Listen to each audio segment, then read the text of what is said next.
নমস্কার, আমি হুগলি ডিস্ট্রিক্টের বরাবর ব্লকে জিরাট কলোনি উচ্চ বিদ্যালয়ের একাদশ শ্রেণীর ছাত্র প্রদীপ্ত সিংহ। নমস্কার, আমি জিরাট কলোনি উচ্চ বিদ্যালয়ের নবম শ্রেণীর ছাত্র সুপ্রতিম বসু। আমরা উভয় ন্যাশনাল মিন্স কাম মেরিট স্কলারশিপ পরীক্ষাতে কোয়ালিফাইড করেছি। আজকে আমরা যে বিষয়ে আলোচনা করব সেটা হচ্ছে ন্যাশনাল মিন্স কাম মেরিট স্কলারশিপ। এটি একটি ন্যাশনাল লেভেলের স্কলারশিপ এবং জেনারেলদের জন্য যে সমস্ত সেন্ট্রালাইজড স্কিম রয়েছে তার মধ্যে অন্যতম হচ্ছে এই স্কলারশিপটি। এটি অনেকটা হেভি অ্যামাউন্টের 48,000। এটি ক্লাস 9, 10, 11, 12 এই চারটে ক্লাসে প্রত্যেক যারা যে সমস্ত স্টুডেন্টরা কোয়ালিফাই করে তাদের ব্যাঙ্ক অ্যাকাউন্টে ডাইরেক্ট 12,000 অ্যামাউন্ট করে দেওয়া হয়, অর্থাৎ টোটাল 48,000। তো সবার প্রথমে আসি আমরা এই স্কলারশিপের যে সমস্ত ডিটেলসগুলো রয়েছে। তো সবার প্রথমে বলবো হচ্ছে এলিজিবিলিটি, কারা কারা এই পরীক্ষাটা, এটা কিন্তু পরীক্ষা দিয়ে স্কলারশিপটা পাওয়া হয়, এই পরীক্ষাটায় কারা কারা বসতে পারে। এই পরীক্ষায় কিন্তু জেনারেল ক্যাটাগরির ক্যান্ডিডেটরা সহ এসসি, এসটি, ওবিসি, সিডাব্লিউএসএন সকল প্রকার ক্যান্ডিডেটরা এখানে বসতে পারবে। তবে এই ক্ষেত্রে একটা বিশেষ কথা বলে রাখা দরকার যে ক্যান্ডিডেটসদের অ্যানুয়াল ইনকাম, ফ্যামিলির অ্যানুয়াল ইনকাম কিন্তু 3,50,000-এর বেশি হলে হবে না। এর জন্য কিন্তু তাকে ইনকাম সার্টিফিকেটটা কিন্তু প্রোভাইড করতে হবে। এই স্কলারশিপে ওয়েস্ট বেঙ্গল থেকে 7,500 ক্যান্ডিডেটস সিলেক্ট করা হয়। এটা কমপ্লিটলি মেরিট বেসড। আরেকটা কথা বলে রাখা দরকার যে এই স্কলারশিপটিতে বসতে গেলে কিন্তু ক্যান্ডিডেটকে ক্লাস 8-এ পাঠরত হতে হবে এবং তাদের কিন্তু স্টেট গভর্নমেন্ট এইডেড বা গভর্নমেন্ট স্পন্সার স্কুলগুলির মাধ্যমে পড়াশোনা করতে হবে এবং তাদের কিন্তু ক্লাস 7-এ মিনিমাম 55%, তবে এসসি, এসটি, ওবিসি আর সিডাব্লিউএসএন ক্যান্ডিডেটসদের জন্য কিন্তু 5% রিল্যাক্সেশন, অর্থাৎ 50% তাদের পেতে হবে বার্ষিক পরীক্ষায়। এবার চলে আসি আমরা কী কী ডকুমেন্টস এই স্কলারশিপে আবেদন করার সময় লাগবে। তার আগে বলে দিই, এই স্কলারশিপটি আবেদন করতে হলে আপনাদের হচ্ছে scholarships.wbacd.gov.in এই পোর্টালে আপনাদের কিন্তু রেজিস্টার করতে হবে এবং তারপর অ্যাজ প্রসেস আপনাদের পরপর ফর্ম ফিল আপ করে দিতে হবে। এক্ষেত্রে বলে রাখা ভালো যে আপনারা পাশে কোনো ক্যাফে থেকে ফর্মটি ফিল আপ করতে পারেন অথবা নিজের বাড়িতে কম্পিউটার বা ল্যাপটপ বা মোবাইল ফোন থেকেও এখনকার দিনে কিন্তু অ্যাপ্লাই করা যায়।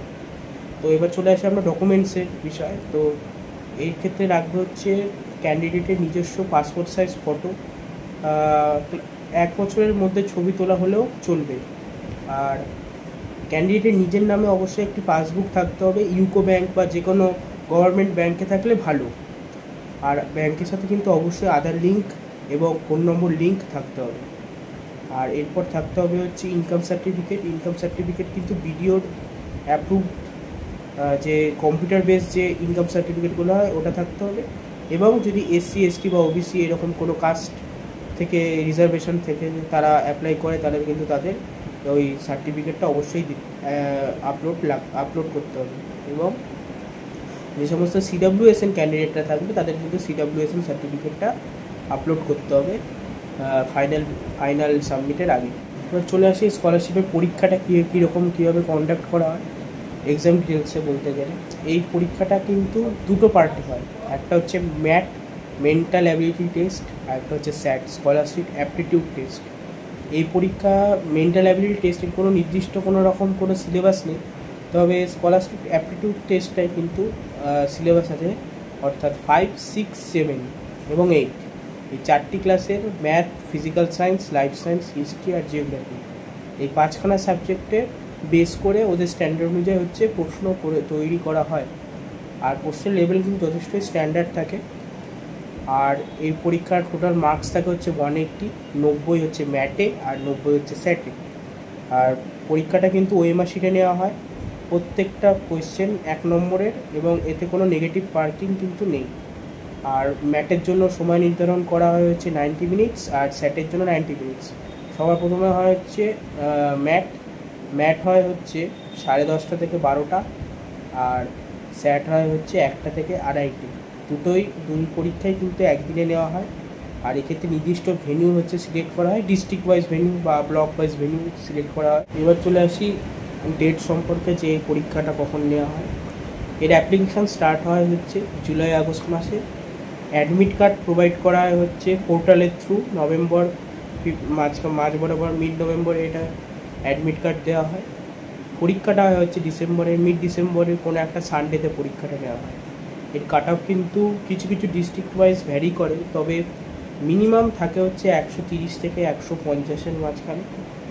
জেনারেলদের জন্য, SC ST OBCর জন্য একটু কমে যায়, আর CWSN-এর জন্য একদমই কমে যায়, 80-র কাছাকাছি গিয়ে থাকে CWSN-এর জন্য। এবার চলে আসি হচ্ছে এটা রেজাল্ট কখন বের করা হয়। এই রেজাল্টটা কিন্তু বের করা হয় হচ্ছে মার্চ এপ্রিল মাস নাগাদ পোর্টালে, অর্থাৎ scholarship.wbacd.gov.in এই পোর্টালে কিন্তু এই রেজাল্টটা পাবলিশ করা হয়। এক্ষেত্রে বলে রাখা ভালো কি ক্যান্ডিডেটরা যেন ডেলি ওদের আইডি লগ ইন করে বারবার দেখতে থাকে, কারণ অনেক সময় অনেক রকম আপডেট থাকে আর নানা রকম ভেরিফিকেশনের ব্যাপার থাকে। তাই এটা বলে রাখা ভালো যে যাতে ওরা পোর্টাল হচ্ছে ডেলি ভিজিট যাতে ওরা করে। এবার চলে আসি এই পরীক্ষার ডিফিকাল্টি লেভেলটা। এই পরীক্ষার প্রশ্নগুলো যথেষ্ট স্ট্যান্ডার্ড হয়। প্রতি বছরে কিন্তু এর পরীক্ষার মানটা যত দিন যাচ্ছে তত কিন্তু আরও স্ট্যান্ডার্ড বেড়ে যাচ্ছে।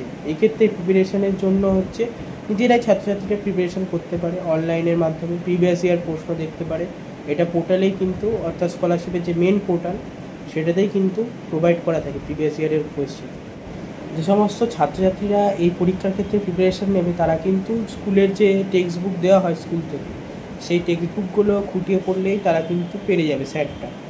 আর ম্যাথের ক্ষেত্রে বাজার চলতি নানা রকম বই রয়েছে, তারা সেই বই থেকেও করতে পারে, অথবা প্রিভিয়াস ইয়ার থেকে গেলেও কিন্তু অতটা চাপে পড়তে হয় না। আমি এই পরীক্ষাটা 2022 সালে দিয়েছিলাম, তখনও কিন্তু প্রশ্নটা স্ট্যান্ডার্ডই করেছিল, তখন কিন্তু কাট অফ আমাদের বেলায় ছিল 130। আর সুপ্রতিম 2024 সালে এই স্কলারশিপ পরীক্ষাটা দিয়েছিল, ওদের বেলায় কিন্তু 140-50-এর কাছে কিন্তু কাট অফটা উঠেছিল। তাই যত দিন যাচ্ছে তত কিন্তু কাট অফ বাড়ছে, অর্থাৎ যত মানুষ জানতে পারবে তত কিন্তু এই পরীক্ষার কাট অফটা আরও বাড়বে। আশা করি এই ভিডিওটা আপনাদের কাজে লেগেছে। নমস্কার।